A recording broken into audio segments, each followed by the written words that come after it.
नमस्कार दोस्तों, स्वागत है आप सभी लोगों का चैनल पर। जैसा कि आप जानते हैं इस वक्त आपका केवीएस पीआरटी के एग्जाम चल रहे हैं। एग्जाम हो रहा है ऑनलाइन कंडक्ट, लेकिन आपके कुछ स्टूडेंट्स की मेमोरी बेस्ड क्वेश्चंस मैं आपके लिए लेकर आया हूं, जिससे कि आने वाले टाइम में या जो आपकी आने वाली तारीखें हैं उनमें यदि आपका पेपर आपका केवीएस पीआरटी का होने वाला है तो आपको कुछ क्वेश्चन से आपको ये आइडिया लगने वाला है कि कहां से किस तरह से चीजें आपको पढ़नी चाहिए। यदि मैं सबसे पहले बात करूं ईवीएस से, तो ईवीएस से एक सवाल आपका पूछा गया है लेखा हाउस से रिलेटेड, नंबर 1। और ध्यान रखिएगा ये 22 फरवरी मॉर्निंग शिफ्ट का पेपर आपके सामने है। तो एक तो सवाल आया है लेखा हाउस से, एक सवाल आया है हल्दी, लिटमस और आपका गुड़हल का फूल, और एक हमारे पास है आपका जो है लिटमस पेपर, यानी कि इनके जो है आपस में कलर चेंजिंग से रिलेटेड एक सवाल पूछा गया था। इसके अलावा जो गोवा फिल्म फेस्टिवल है इससे रिलेटेड एक क्वेश्चन आपका पूछा गया है।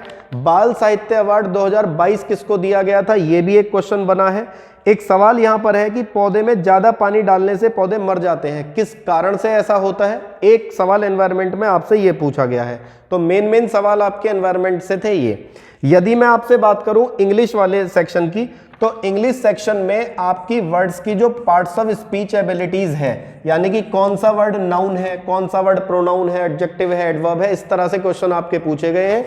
सेंटेंस में एक वर्ड को अंडरलाइन करके पूछा गया कि बताइए ये वर्ड किस तरह का है। इसके अलावा स्पेलिंग से एरर यानी कि स्पेलिंग करेक्शन से आपका क्वेश्चन आया था। इसके अलावा जो आपके अनसीन पैसेज यानी कि कॉम्प्रिहेंशन होते हैं उससे रिलेटेड एक क्वेश्चन, मतलब 3 से 4 क्वेश्चन यहां से पूछे गए हैं। एक्टिव पैसिव से 2-3 क्वेश्चन पूछे गए हैं, और ऐसे ही डायरेक्ट और इनडायरेक्ट से भी 2 से 3 सवाल आपके पूछे गए हैं।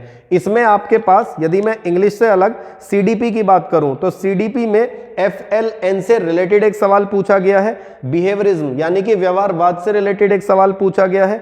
जो नेशनल एजुकेशन पॉलिसी है आपकी 2020 वाली, उससे रिलेटेड एक सवाल पूछा गया है। एक गुड टीचर की क्वालिटीज अर्थात गुण पूछे गए हैं। इसके अलावा इंटरव्यू देते समय एक शिक्षार्थी में किस किस तरह के गुण विद्यमान होने चाहिए, इससे एक सवाल पूछा गया था। और गुड कम्युनिकेशन के बेस्ड पर भी एक सवाल आपसे पूछा गया था। यदि मैं इसके अलावा हिंदी लैंग्वेज की आपसे बात करूं तो हिंदी लैंग्वेज में आप जानते होंगे 1 to 5 से लेकर एक बुक चलती है रिमझिम, जिसे अधिकतर बच्चे बिल्कुल कोई जानकारी नहीं है, उन्हें कुछ नहीं पता है कि रिमझिम से भी सवाल आपका आने वाला है। लेकिन रिमझिम जो 1 से 5 तक की हिंदी की एक बुक चलती है उससे लगभग 6 से 7 सवाल पूछे गए हैं। तो जपनी रिमझिम को जरूर तैयार करके जाइएगा, और नहीं पता लगेगा एग्जाम में बैठ के झिमझिम करते रहेंगे, रिमझिम में कुछ याद आएगा नहीं आपको, ठीक है। एक इसके अलावा पर्यायवाची आपसे पूछा गया था, सूर्य और बादल का पर्यायवाची आपसे पूछा गया था। एक सवाल पर्यायवाची का पॉजिटिव फॉर्म में था और एक सवाल पर्यायवाची का नेगेटिव फॉर्म में था। इसके अलावा संधि से आपसे सवाल पूछा गया है। एक और इंपॉर्टेंट सवाल है हिंदी में कि इस वर्ण का, पे वर्ण का उच्चारण स्थान पूछा गया है। इसका आंसर मैं समझता हूं आप सभी लोग जानते होंगे, इसका उच्चारण स्थान होता है ओष्ठ्य। बहुवचन और एक वचन से भी सवाल पूछे गए, अर्थात वचन से सवाल पूछा गया है। तत्सम तद्भव मिलान करने के लिए आए थे, 2 लिस्ट दे दी गई थी, उसमें तत्सम तद्भव मिलान करने के लिए आया था। जो रोमन नंबर होते हैं उनको डिसेंडिंग ऑर्डर में सेट करने के लिए आया था। एक सवाल आया था आपका रीजनिंग में भी। रीजनिंग में सवाल कुछ इस तरह से आया था कि एक रीमा नाम की लड़की है, ये एक दिन बाजार मतलब एक दिन छोड़कर बाजार जाती है, और ये जो पिछली बार बाजार गई थी वो गई थी 5 दिसंबर को।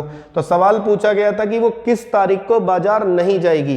तो ऑप्शन दे रखे थे, लेकिन सारे ऑप्शन में 3 ऑप्शन तो थे ऑड नंबर वाले, और एक ऑप्शन ऐसा था जो इवन नंबर का दे रखा था।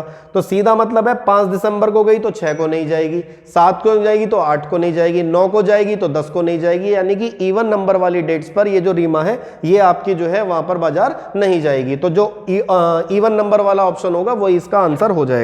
इसके अलावा आपका कैलेंडर से भी सवाल पूछा गया है, सीरीज से भी सवाल पूछे गए हैं, मैथ्स में आपके मेंसुरेशन से सवाल पूछे गए हैं, रीजनिंग में आपका डायरेक्शन से सवाल पूछा गया है। तो ये कुछ बेसिक मैंने आपको पेपर का थोड़ा सा बता दिया है। तो इन टॉपिक्स को तैयार करके आप अपना पीआरटी का पेपर देने जाइएगा। और इस चैनल की तरफ से, हमारी टीम की तरफ से आप सभी लोगों के लिए अग्रिम शुभकामनाएं। चैनल से जुड़ना ना भूलें, चैनल को सब्सक्राइब जरूर करिएगा और बाकी लोगों के साथ शेयर भी करिएगा। Thank you so much.